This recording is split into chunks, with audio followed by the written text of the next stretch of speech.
it's MomoCon! One of the biggest anime conventions on the East Coast. I've been to this convention a couple of times now, so let's talk about what you can expect from this huge show. The first and biggest thing we have to talk about is the venue, the Georgia World Congress Center.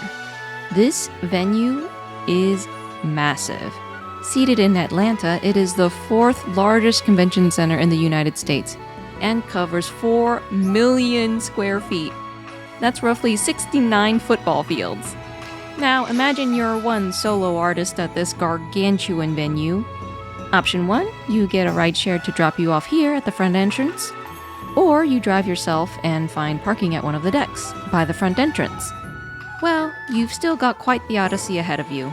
You have to go down not 1, not 2, but 3 floors to get to the artist alley. That's 3 sets of escalators if you decide not to wait in line for the elevator. And here's the real kicker. It's all carpeted until you get down to the hall. Pushing your luggage through all of that will get you very sweaty. Option 2 is you drive here yourself and pull into the loading dock. This too is quite the journey just to find the entrance to the dock, which is why the staff thankfully sent us a video on how to access it. I basically followed the directions in the video while pausing at each landmark in order to not get lost. You will quickly find yourself in an underground labyrinth with many exits and entrances. Seriously, be careful to follow their instructions. You'll know you're in the right place because, chances are, there will be a line to get into the loading dock. If you're willing to navigate the underground maze and bear with the line, you'll be rewarded with a spot directly outside of the Artist Alley Hall and get to skip all of the carpet. Both options take a similar amount of time in my opinion, so it's really just a matter of what option is available to you. Usually Artist Alley is located in Hall B. There was one year I attended where they moved it to Hall A, which proved to be too much space because they spread out the alley so much that it took me 20 minutes to get from the entrance of the building down to my table. I don't think they've gone back to that since then. So if you're loading in and don't see any signs up yet for the Artist Alley, check your emails. It's usually in Hall B. My friend Cole accidentally got dropped off at Building A and had a harrowing journey trying to find Hall B while lugging his bags across the carpet. Thankfully, inside the hall, there's big signage everywhere, which helps if you're participating in stamp rallies. The table itself is 6 feet for a normal table, and they give plenty of space around and behind the booth for you to set your bags. Once you're all set up, the show itself is fantastic. They draw in great guests, lots of celebrity voice talent, VTubers, cosplayers, gaming personalities, and so on.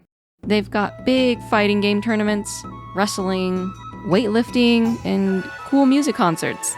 In 2025, they had Swery and Suda51, which was so thrilling as a fan of their games. For anime fans, Studio Trigger and Studio Orange were also there, which was so cool. My assistant also got me an autograph from Christopher Sabat on one of my Capsule Corp stickers. Unfortunately, the autographs were pretty pricey at $60, but surprisingly not the most expensive rate I've seen. Goblin Market was also there with their bounty board, and it was my first time participating in it. Basically, you fill out a request for something you're willing to trade for on one of their slips, and pin it to the board. During the show, you may have people come fulfill your requests. I traded goodies from my booth in exchange for various items like bird-themed merch and art books, and it was so fun. I was really surprised at the dedication and enthusiasm people had for these little quests. It made it that much more exciting. The attendees in general for me have been historically kind at this convention. Quite a few people came to my booth to give me free little stickers, ribbons, and other little trinkets. There's also some pretty great food to be found nearby too. Thank you, Atlanta.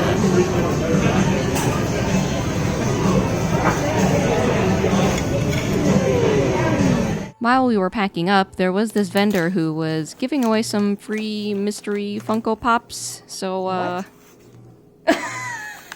this guy is in our house now. McDonald's Funko Pop. Ew. Ew. He sucks.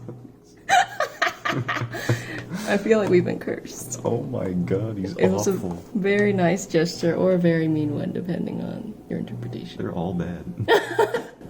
I hate Meal Squad cups so much. Anyway, if you're at MomoCon, I highly recommend taking part in the many activities the convention has to offer.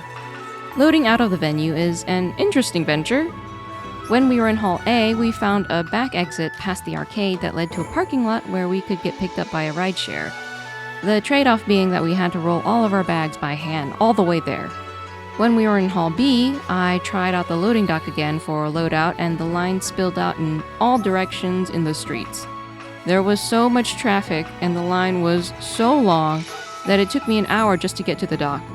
Once I finally did arrive at the loading dock, it was just as easy to load out as it was to load in. Next time, I might opt for getting picked up by a rideshare instead. So that's a few of the things you can expect as an artist or vendor attending MomoCon.